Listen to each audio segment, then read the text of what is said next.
Athirappilly ഏഴാറ്റുമുഖത്ത് കാട്ടാനക്കൂട്ടം quarters തകർത്തു. Plantation Kallala ഡിവിഷനിൽ രാവിലെയായിരുന്നു സംഭവം.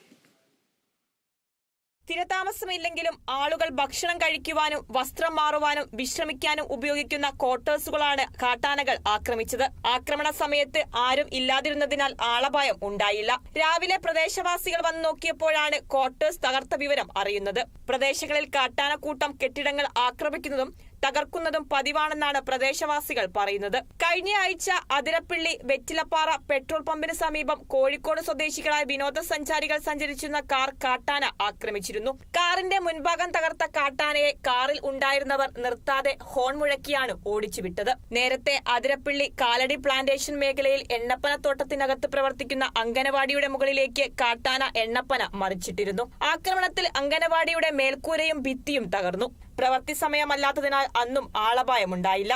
അതിരപ്പള്ളി വെറ്റിലപ്പാറ മേഖലകളിൽ വർദ്ധിച്ചുവരുന്ന വന്യമൃഗ ആക്രമണങ്ങൾക്കെതിരെ അധികൃതർ കാര്യക്ഷമമായി ഇടപെടണമെന്നാണ് നാട്ടുകാരുടെ ആവശ്യം.